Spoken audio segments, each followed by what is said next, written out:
હવે આપણું next elements અને last elements of our communication process કયું છે તો કે ફીડબેકને જેના તમે લોકો પ્રતિપોષણ તરીકે જે માહિતી સંચારમાં કહો છો તે, અને what is the importance of પ્રતિપોષણ feedback in our communication process તમે થોડા ઘણા અંશે જાણો જ છો, છતાં પણ એક વખત કહી દઉં કે જ્યાં સુધી જે તે સેન્ડરે જે તે માહિતીને ચેનલ કે મીડિયમ દ્વારા જે માહિતીને સેન્ડ કરેલી છે અને રિસીવર રિસીવ કરી લે છે, ડીકોડિંગ કરી લે છે, પણ જ્યાં સુધી તે કોઈ પણ જાતનો જવાબ ન આપે, મીન્સ કે એનું ફીડબેક ન આપે, તો કોમ્યુનિકેશનની પ્રોસેસ થઈ શકતી નથી. આપણે એ પણ આગળ જોયું કે કોમ્યુનિકેશનની પ્રોસેસ એક 2-વે પ્રોસેસ છે, એટલે કે જેની અંદર સેન્ડર છે અને રિસીવર છે, પણ બંને જો એક્ટિવ પાર્ટ હશે તો જ કોમ્યુનિકેશનની પ્રોસેસ છે એ સતત ચાલતી રહે છે. બેમાંથી એક પાર્ટ એક્ટિવ ના રહે તો થઈ શકતી નથી.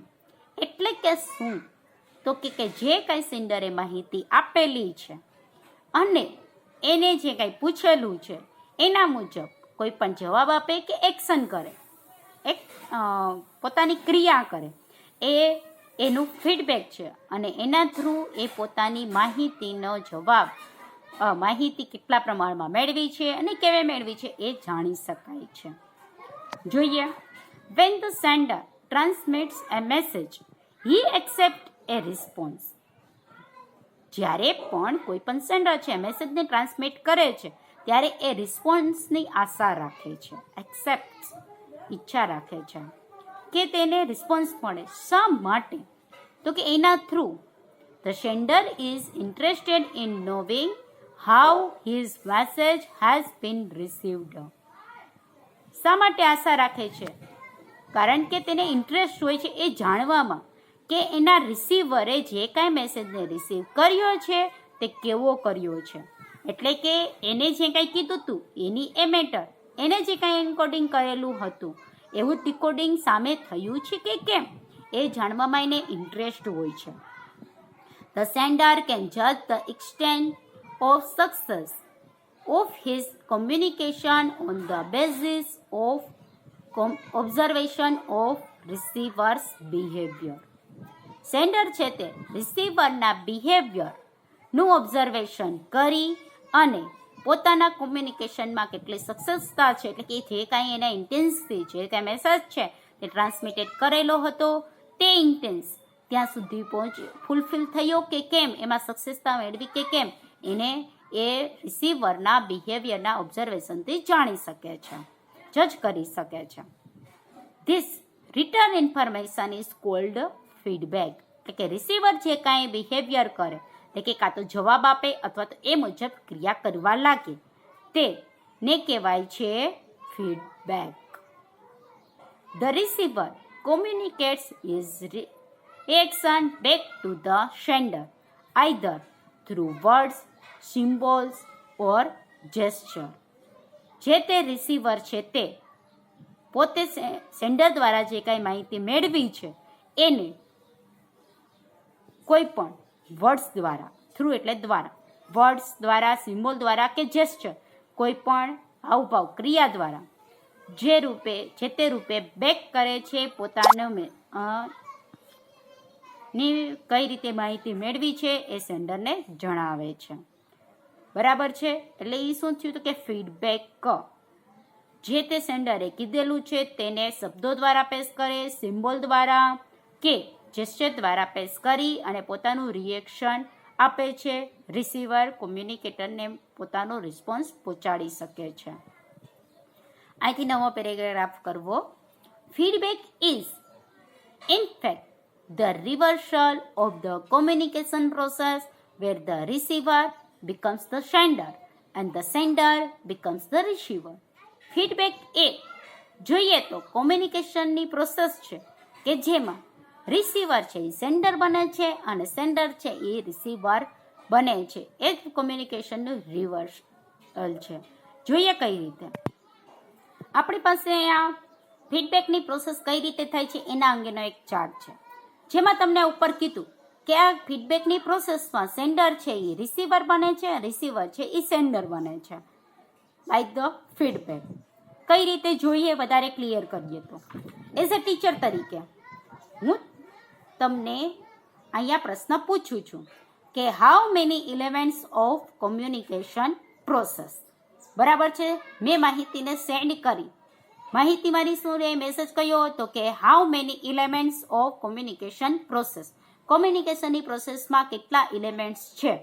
એઝ અ રિસીવર તરીકે તમે અહીંયા માહિતીને મેળવી.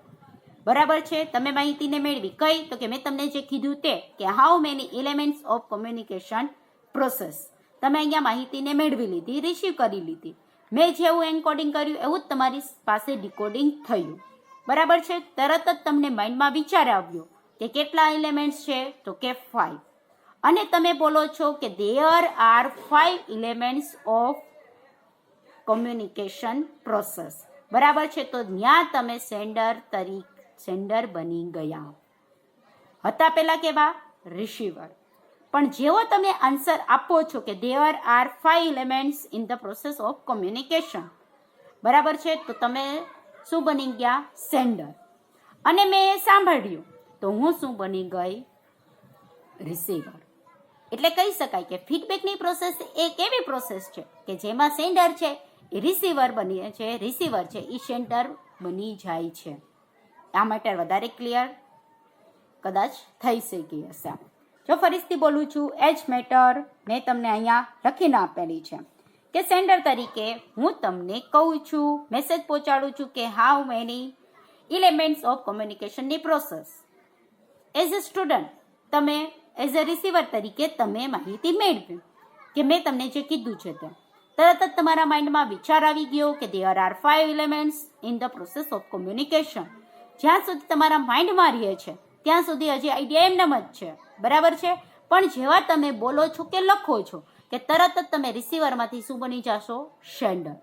બરાબર છે, મેસેજ ક્રિએટ થઈ ગયો અને મારા સુધી પહોંચ્યો, તો હું પહેલાં હતી સેન્ડર, પણ મારા સુધી પહોંચ્યો તમારો જે આન્સર છે તે, તો ત્યારે હું તમારા માટે શું બની ગઈ રિસીવર. એટલે કહી શકાય કે ફીડબેકની પ્રોસેસ એ જે તે સેન્ડર અને રિસીવર એની રિવર્સલ પ્રોસેસ થતી રહી. જે આપણે ચાર્ટ દ્વારા સમજ્યા કે feedback is in fact the reversal of the communication process where the receiver becomes the sender and the sender becomes the receiver.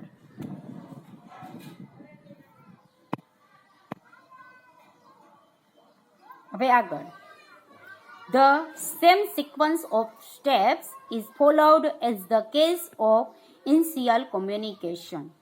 અને આ છે તે એ જ સિક્વન્સમાં, એ જ સ્ટેપમાં, સિક્વન્સમાં એ જ ક્રમમાં ચાલે છે કે જે સેન્ડરે પહેલાં માહિતી સેન્ડ કરવા માટે જે સ્ટેપ ટુ સ્ટેપ ચાલ્યા હતા કોમ્યુનિકેશનને સ્ટાર્ટ કરવા માટે, એ જ સિક્વન્સ ફરીથી રિવર્સ થાય છે.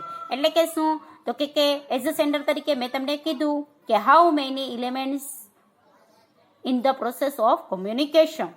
એઝ અ રિસીવર તરીકે તમે સાંભળ્યા. બરાબર છે, તો અહીંયા પહેલાં એન્કોડિંગ થાય છે, પછી મેસેજ ટ્રાન્સમિટેડ થાય છે, મેસેજ રિસીવ્ડ થાય છે અને ડિકોડિંગ થાય છે. એ બરાબર છે, તો રિસીવર હતા એને માહિતી મેળવી અને એન્કોડિંગ ડિકોડિંગ કર્યું. બરાબર છે, અને જેવું તે માહિતી મેળવે છે અને તરત જ જવાબ એ આપે છે કે there are 5 elements in the process of communication. તો સેન્ડર રિસીવર છે એ સેન્ડર બની ગયા. બરાબર છે, અને માહિતી મેળવી તો એ જે સેન્ડર હતા એ શું બની ગયા રિસીવર. બરાબર, તો આ જે કાંઈ છે તે ફરીથી એ જ મેટર થાય છે. એન્કોડિંગ થાય, મેસેજ ક્રિએટ થાય, ફરીથી કોઈ પણ સાંભળનાર કે માહિતી મેળવનાર છે રિસીવર છે તેને ડિકોડિંગ કરે છે. તો જે માહિતી પહેલાં થઈ હતી એ જ પ્રોસેસ પાછી થાય છે.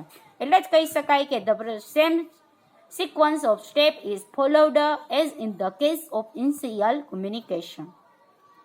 It enables the sender of the information to know as to whether or not the receiver has understood the message in its right meaning.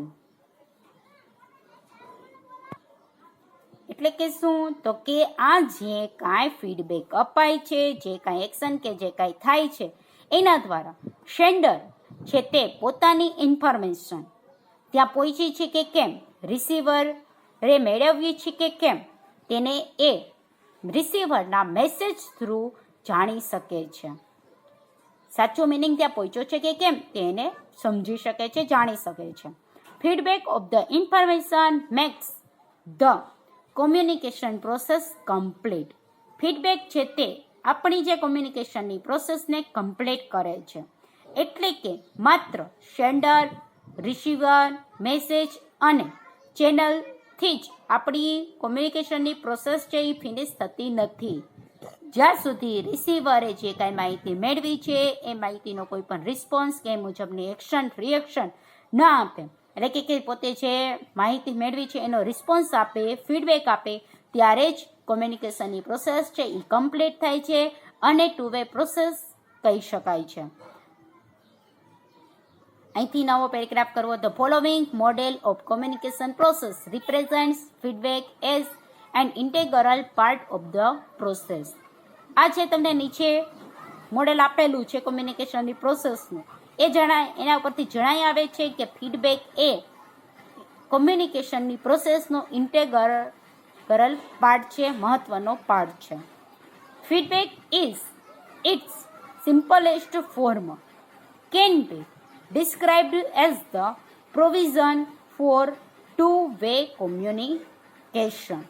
આ ફીડબેક છે એ સિમ્પલેસ્ટ ફોર્મ છે કે જે ડિસ્ક્રાઇબ કરે છે કે કોમ્યુનિકેશનની પ્રોસેસ એક ટુ વે પ્રોસેસ છે. The basic purpose of providing feedback is to permit the sender to evaluate the effectiveness of his or her communication. અને આ ફીડબેક પ્રોવાઇડિંગનો મેઇન હેતુ, બેઝિક પર્પઝ એ જ છે કે જેના દ્વારા સેન્ડર છે તે એને જે કાંઈ માહિતી સેન્ડ કરેલી છે એ પોતાનું કોમ્યુનિકેશન કેટલું ઇફેક્ટિવ છે તેના અંગે એ જાણી શકે છે. આવું કંઈક હતું આપણું last fifth elements of the hour communication process.